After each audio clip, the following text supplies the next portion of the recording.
नमस्कार साथियों, हमारे चैनल पे आपका स्वागत है। स्थानांतरण का ये खेल कब तक खेला जाएगा इसका संभावना नहीं है। अभी 2 माह तक समय लिया गया है। ये 2 माह भी पार होगा, क्योंकि पहला चरण को आप देख सकते हैं। इसकी गति को देख करके आप अंदाजा लगा सकते हैं कि ये कितने माह तक समय लेगा। कहा जा रहा है मनचाही पोस्टिंग मिलेगी पति पत्नी को, सारी चीज मिले, लेकिन गति को तो तेज कीजिएगा तब तो मिलेगा। जब मिलते मिलते 1 साल बीत जाएगा तो ऐसा मिलने से क्या फायदा। जो कष्ट में है शिक्षक, मानसिक रूप से तनाव में रहते हैं, तो पढ़ाई पे भी इसका असर है। इधर हर प्रकार का डाटा जा रहा है कि क्या स्तर है बच्चों का, बुनियादी स्तर। तो बुनियादी स्तर आपको सुधारना है तो ट्रांसफर जल्दी से जल्दी तेज किया जाए। इसमें शिक्षकों की संख्या भी ज़्यादा है और आपका 16 अधिकारियों से काम नहीं चलता है, तो अधिकारी आप बढ़ाइए।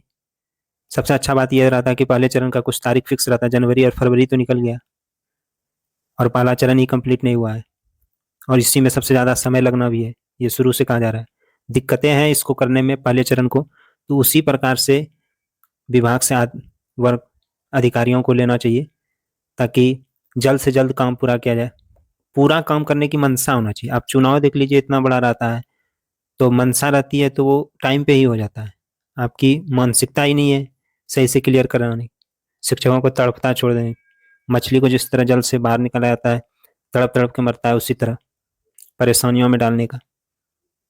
तो इससे शिक्षा पे असर भी पड़ेगा। और शिक्षा एक दिन का खेल नहीं है, ये निरंतर चलने वाली प्रक्रिया है। एक दिन में आप रिजल्ट जारी नहीं कर सकते हैं। किसी बच्चे का रिजल्ट देख करके ये निर्धारित नहीं किया सकता है कि उसका आगे भविष्य हुआ और कितना सुनहरा बनाएगा या और गड़बड़ में चले आएगा। तो यही सब है। और पेपर कटिंग में देख सकते हैं ये दिया है, तबादले से असंतुष्ट शिक्षक कर सकते हैं शिकायत। ये पहले से भी आप जान रहे होंगे। मंत्री ने कहा कि इसके लिए सॉफ्टवेयर तैयार हो चुका है, आगे की कार्रवाई चल रही है। मतलब स्थानांतरण के विषय में कहा, यदि शिक्षक अपनी पोस्टिंग को लेकर संतुष्ट नहीं होंगे या उनके अंदर कोई बात होगी तो वे जिला स्तर पर जिला अधिकारी की अध्यक्षता में बनी कमेटी के पास शिकायत दर्ज कर सकते हैं। इसके बाद प्रमंडलीय आयुक्त के पास अपनी बात रख सकते हैं। हमने मुख्यालय स्तर पर भी विभागीय सचिव की अध्यक्षता में कमेटी बनाई है। तो ये तो पहले से चल रहा है, ठीक है। आगे एक पॉइंट ये है कि जो विधायक हैं सूर्यकांत पासवान, इसने भी बात रखा था। इस सवाल को उठाया था कि उन्होंने कहा कि सरकारी विद्यालय में 1 लाख से अधिक शिक्षकों ने अपने तबादले के लिए आवेदन किया है। शिक्षकों का पदस्थापन गिरिडीह जिले से 200 किलोमीटर की दूरी पर होने तथा पति पत्नी के विभिन्न स्थान पर पदस्थापित होने के कारण गंभीर पारिवारिक संकट हो गया है। आएगा ही संकट, ऐसा व्यवस्था बना के रखे हैं। शिक्षा मंत्री ने कहा कि गंभीर रूप से बीमार शिक्षकों का पदस्थापन उनके मन के हिसाब से कर दिया गया है। पति पत्नी दोनों अगर शिक्षक हैं तो उनका तबादला भी उनकी इच्छा के हिसाब से कर दिया जाएगा। तो इच्छा जगाइए, तेजी से तेज गति लाइए, सारी इच्छा जगेगी।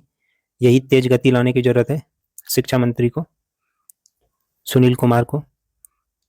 और नहीं तो यही है कि सदन में इस पे बहस हो कि तेज प्रक्रिया इसको किया जाए।